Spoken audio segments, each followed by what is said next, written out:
Among we educators, it's quite well known with a bit of despair and frustration that just because I email at someone in central office or call doesn't mean I get a prompt response.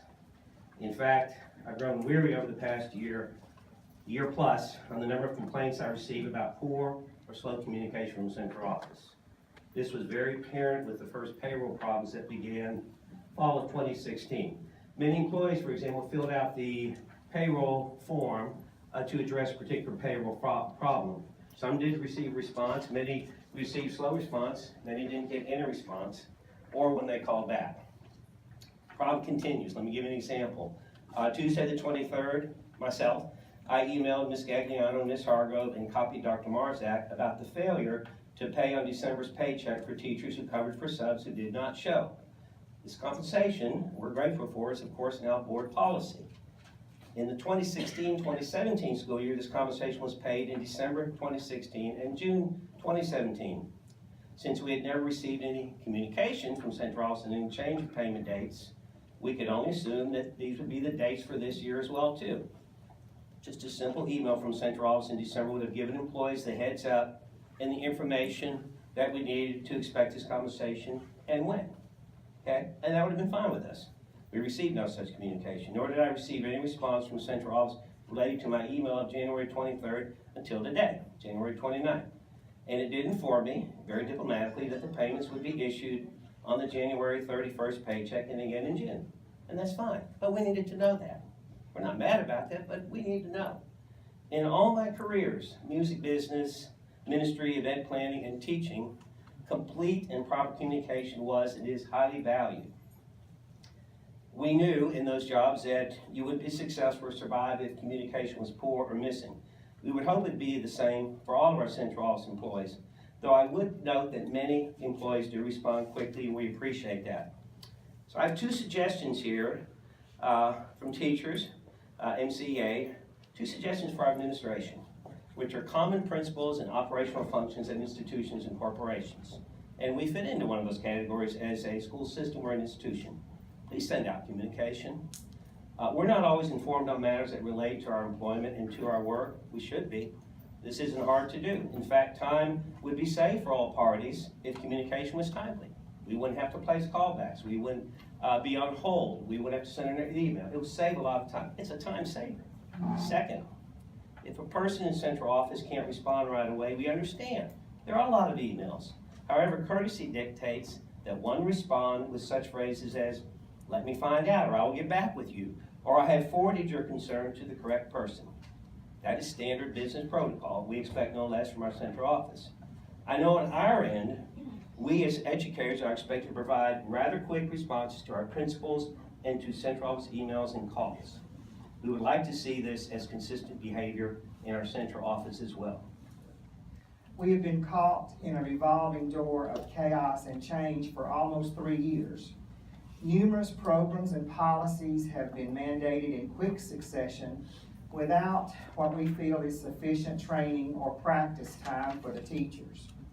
In general, the chaos that I'm speaking of revolves around computer programs which have not produced the results which they promised, unexpected and disruptive personnel changes, continued problems with the management of salary and benefits, threats, either real or perceived, insinuations that money for positions might run out, but that the responsibility for that workload would go on as usual without pay, going from 4 to 7 periods, which, though you may not realize it, has doubled the workload for high school teachers, changes in disciplinary policy, cell phone use, which has caused problems in middle and high schools, which to some of us seems like nobody takes seriously, and the constant reminder that during this time our overall test scores, no matter how hard we've tried to work and cooperate, have gone down instead of up for the first time ever.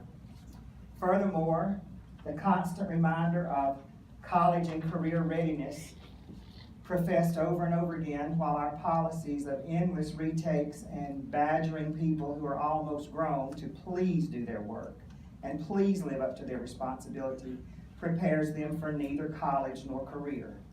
It's so frustrating for teachers to know that this kind of training of constant redo and endless chances will not be the reality in the adult world, yet we are training them to expect it in college and on the job.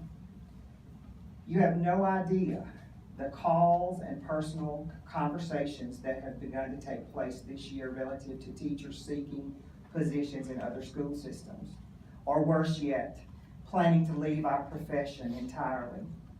We as a county do not hold the position of respect which we once did.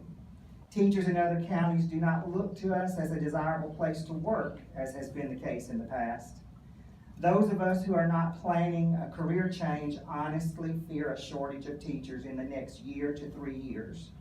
The Tennessee Education Association predicts a severe shortage of teachers in Tennessee and across the country in the coming years, and the problems which we have had, along with bad press from other incidents, will not prove an asset or a drawing card to the teachers who may be available in the years to come.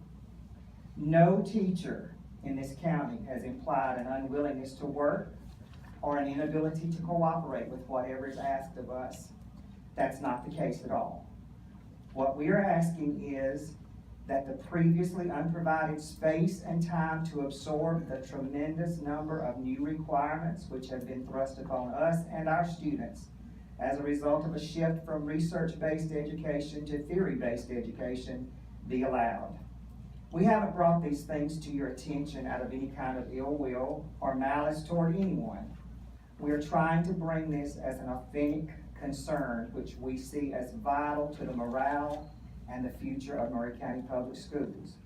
Therefore, let me state again, our request is that you all try to work together to ensure that there be no major changes in personnel or policy for the remaining school year. Thank you for your time. Thank you, Mr. Norman. Communication and feedback, and that's what, we're all in this together. At the end of the day, I think teachers, the board, administration, all have the same goal in mind, is to try to figure out what is best for the students and how can we improve things for the students. Along the spirit of communication and feedback, I did also want to provide a little bit of feedback to our teachers union. I know that recently we received an email that came directly to board members regarding some concerns, and that's legitimate to share those concerns with us. But one of the items in the email that we received actually referred to one of the initiatives of this board, the 7 Keys, as being a gimmick. And that's one thing that I wanted to give some feedback on. And maybe, it may have been just taken out of context, or maybe just a poor use of words. But as far as the 7 Keys, those are some real, I know they're lofty goals. We want, by, I think, key number 1, by the end of 3rd grade, we want our students to be reading at grade level. That seems to be a reasonable objective for us as a district to have. And in fact, we as a school board have actually adopted those things as part of our strategic plan. So this board is completely on board with trying to reach those goals. What I would encourage is that we have a dialogue and a cooperative process to try to meet those goals. Because at the end of the day, it's ultimately in the best interest of the children. So I do appreciate the feedback, and I hope you all can also appreciate the feedback from me as a board member, and we're all working in this together as a team. So thank you.